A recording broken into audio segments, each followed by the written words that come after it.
जय श्री हरि विष्णु। 27वां अध्याय। इस प्रकार वह राक्षस और पिशाचनी दोनों घूमते फिरते नर्मदा नदी के किनारे एक वट वृक्ष के नीचे आकर ठहरे। उस वट वृक्ष पर गुरु का निंदक एक ब्रह्म राक्षस रहता था। उन दोनों को वहां पर आया हुआ देखकर कहने लगा कि अरे तुम कौन हो और किस पाप से इस दशा को प्राप्त हुए हो। तब राजा ने अपना और पिशाचनी का सारा वृत्तांत सुनाकर कहा कि अब आप अपना वृत्तांत कहिए, क्योंकि हम और आप आपस में आज से मित्र हो गए हैं, इसीलिए मित्र से कुछ भी छुपाना नहीं चाहिए।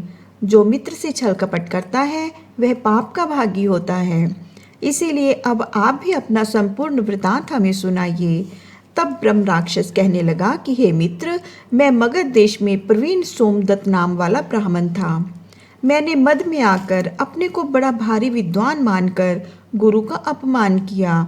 उसी पाप के कारण मैं इस दशा को प्राप्त हुआ हूँ। मैंने इस योनि में आकर भूख से दुखित होकर अनेक ब्राह्मण खा डाले।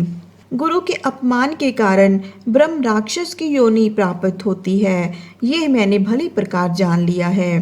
तब कलमाशपाद ने पूछा कि हे मित्र, गुरु की कोटि में कौन कौन आ जाते हैं। ये सुनकर सोमदत्त ने कहा कि वेदों को पढ़ाने वाला, सुनाने वाला, नीति शास्त्र तथा वेदों की व्याख्या करने वाला, वेदों के संदेह को दूर करने वाला, भय से रक्षा करने वाला, अन्नदाता, शिक्षा देने वाला, बुरे कामों से रोकने वाला, ससुर, मामा, पिता, ज्येष्ठ भ्राता, गर्भ से मरण पर्यंत संस्कार कराने वाला तथा राजा, इन सब की गुरु संज्ञा है। अतएव इन सब की वंदना करनी चाहिए।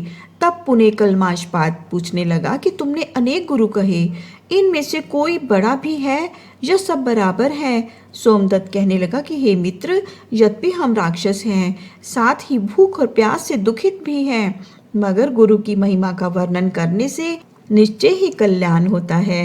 यद्यपि सब गुरु बराबर हैं, फिर भी इस संबंध में शास्त्रों की व्याख्या सुनो।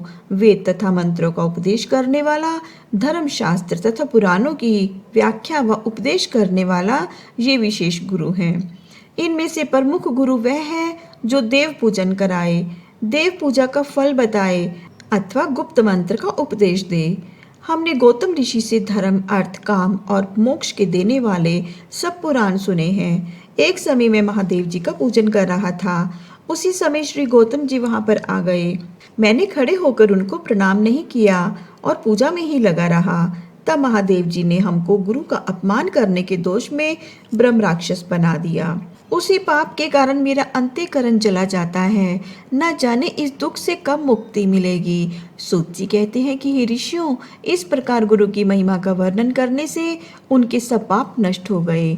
इतने में ही उन्होंने दूर से आते हुए गर्ग मुनि को देखा तो दोनों राक्षस तथा पिशाचनी अपने दोनों हाथ उठाकर उनकी ओर भागे कि हमारा भोजन आ गया। परंतु फिर गर्ग जी के कहे हुए वचनों को याद करके उनके निकट न जाकर दूर से ही पिशाचनी कहने लगी कि हे महात्मन, आपको नमस्कार है। हमने कितने ही ब्राह्मण खा डाले हैं, परंतु आप महादेव जी के नाम से सुरक्षित हैं। तब गर्ग मुनि ने तुलसी दल युक्त गंगा जल से उनका अभिषेक किया। अभिषेक होते ही वे राक्षस देह से मुक्त होकर देवरूप हो गए। पुत्र युक्त ब्राह्मणी और सोमदत्त विष्णु रूप होकर गर्ग जी की स्तुति करते हुए विष्णु लोक को चले गए और कलमाशपाद अपने रूप को प्राप्त होकर सोच में पड़ गया। उसको इस प्रकार सोच में पड़े देखकर गुप्त रूप सरस्वती बोली कि हे राजन, तुम सोच में मत पड़ो। राज्य सुख भोगने के बाद अंत में तुम भी विष्णु लोक को चले जाओगे। इन वचनों को सुनकर राजा आनंदित हो गया। तत्पश्चात उसने अपने गुरु का स्मरण किया और गर्ग ऋषि को प्रणाम करके श्री गंगा जी की स्तुति की। फिर विष्णु का स्मरण करता हुआ काशी को चला गया। 6 मास तक काशी जी, गंगा और विश्वेश्वर महादेव जी के दर्शन करता हुआ अति आनंद के साथ अपने राज्य में आया।